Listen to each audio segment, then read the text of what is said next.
బ్యాంకుల్లో బంగారం తాకట్టు పెట్టి రుణం తీసుకొని మన దగ్గర డబ్బులు ఉన్నప్పుడు వినిపించుకోవడం అందరికీ తెలిసిన సంగతే. ఏలూరు జిల్లా జంగారెడ్డిగూడెం పట్టణంలోని బ్యాంక్ ఆఫ్ బరోడాలో మాత్రం తాకట్టు బంగారం మళ్లీ మన చేతికి అందుతుందో లేదో అన్న ఆందోళన నెలకొంది. అక్కడ తాకట్టు పెట్టిన బంగారం ఆభరణాల్లో కొన్ని రుణాలకు సంబంధించినవి మాయమవటమే ఇందుకు కారణం. తాము గతంలో కూడా కుదోపెట్టిన బంగారాన్ని విడిపించుకోవడానికి 3 ఖాతాదారులు ఆ నెల 6వ తేదీన బ్యాంకుకు వెళ్లారు. అయితే బ్యాంకులో వారి బంగారం కనిపించకపోవడంతో ఈ కుంభకోణం వెలుగు చూసింది. బ్యాంకులో గోల్డ్ అప్రైజర్గా పనిచేస్తున్న రాజు అప్పటికే 2 రోజుల నుంచి విధులకు హాజరు కావటం లేదు. బంగారు వస్తువులను అతనే కాజేశాడని, అందుకు బ్యాంకు సిబ్బంది కూడా సహకరించి ఉండవచ్చునని అనుమానిస్తున్నారు. ఈ వ్యవహారంపై పూర్తిస్థాయి విచారణ జరిపి తమ బంగారాన్ని తమకు దక్కేలా చూడాలంటున్న బాధితులు కోరుకుంటున్నారు. జిల్లా జంగారెడ్డిగూడెం బ్యాంక్ ఆఫ్ బరోడాలో బంగారం గోల్మాల్ విషయానికి సంబంధించి అయితే వందలాది మంది బాధితులైతే ఏలూరు కలెక్టరేట్ వద్ద ధర్నా నిర్వహిస్తున్నారు. ముఖ్యంగా ఈ ధర్నాకు సంబంధించి అసలు ఈ ధర్నా చేయడానికి గల ముఖ్య కారణం ఏమనుకోవచ్చు? నా పేరు రాంబాబు అండి. మాది కొయిలూడు మండలం మంగపతిపాలెం. జంగారెడ్డిగూడెం బ్యాంక్ ఆఫ్ బరోడాలో గత 12 సంవత్సరాలుగా నేను బంగారం కుదపెడతాం, క్రాప్ లోన్లు గట్టా చేస్తూ ఉన్నానండి. అయితే 2025లో నేను బంగారం 20 కాసులు పెట్టానండి. 2026లో మనకి రెవెన్యూకి వచ్చిందని ఫోన్ చేశారు. నేను వెళ్ళి డబ్బులు లేవండి, మరి బంగారం మీద పెంచి రాయండి వడ్డీ డబ్బులు అన్నారు. సరే అలాగే అన్నారు. రెవెన్యూలు చేశారండి. రెవెన్యూలు చేస్తే అది ఇది కంప్యూటర్లో రావట్లేదు, మీకు విడిగా రాసిస్తామని రాసిచ్చారండి. అది అంతా కరెక్ట్గా రాసేలేదు చూసుకున్నాను. అన్నీ కరెక్ట్గానే రాశారు. అన్ని గ్రాములు ఉందండి. 10-20 కాసులు ఉంది. విన్న తర్వాత 2 నెలలు పోయిన తర్వాత ఈ బంగారాన్ని అంటే ఇప్పుడు బయటపడిందండి. ఇది దాని మీద ఈ బంగారం రేటు పెరగడంలో దాని మీద మళ్ళీ ఫోర్జరీ సంతకాలు చేసి 6 లక్షలు తీశారండి. మేము 6,50,000 ఆల్రెడీ క్యాష్ తీసుకున్నాం. మళ్ళీ 6 లక్షలు మళ్ళీ వాళ్ళు ఫోర్జరీ సంతకాలు చేసి ఈ బంగారం రేటు పెంచి బ్యాంక్ వాళ్ళు మళ్ళీ తీసేసుకున్నారండి. అలాగే కాకుండా నా ఈ 4 గాజులండి, 6 గాజులు బంగారం పోయిందండి. ఇలాగ ఎంతమంది పోయినాయో నాకు న్యాయం చేస్తారని, నా బంగారం నాకు ఇప్పించాలని ఇలా కలెక్టర్ గారిని కోరుకుందామని ఇక్కడ రావడం జరిగిందండి. అలాగే ముఖ్యంగా కలెక్టర్ గారిని కూడా కలిశారు. అధికారులు ఏం చెప్తున్నారు?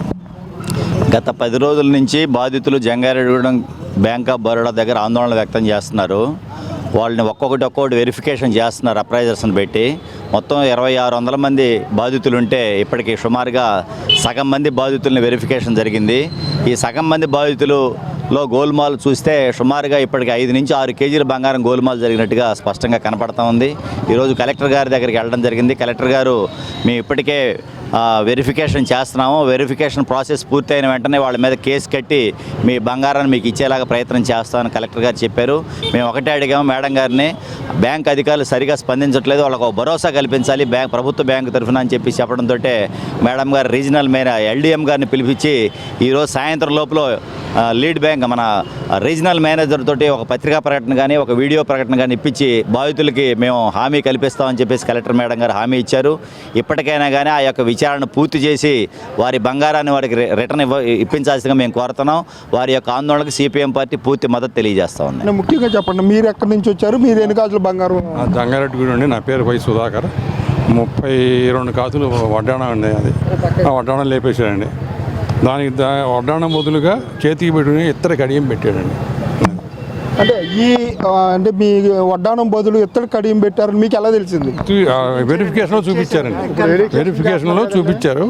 చూపించినాక ఇది రాసి కంప్లైంట్ రాసి మేనేజర్కి ఇస్తే మేనేజర్ ఏం అంటే మీ బంగారానికి మ్యాక్సిమం న్యాయం చేస్తాం అని నోటి మాటగా చెప్పాడు తప్ప రాతపూర్వకంగా లేదండి. అంటే మీకు ఎన్ని కాసులు బంగారం లాస్ అయ్యారు? ఎంత మేర డబ్బులు లాస్ అయ్యి ఉండొచ్చు మీ దాన్ని? అంటే మొత్తం అది ఇతర కడియం క్లియర్గా కనపడుతుందండి. లోపల 32 కాసులు అంటే డబ్బుగా మాకు అవగాహన లేదు. 32 కాసులు సుమారుగా 45 లక్షలు అండి. 45. జంగారెడ్డిగూడెం చుట్టుపక్కల ప్రాంతంలో ఉండే గ్రామాలకు సంబంధించిన రైతులు అంటే వ్యవసాయ పెట్టుబడులకు సంబంధించి ఉన్న బంగారాన్ని కుదవబెట్టి డబ్బులు తీసుకుంటూ ఉంటారు. ముఖ్యంగా వీరందరూ కూడా సన్నకారు చిన్నకారు రైతులు. వీరందరూ కష్టార్జితమైన బంగారాన్ని అయితే ఈ బ్యాంక్ ఆఫ్ బరోడా ఉద్యోగులు కాజేశారు.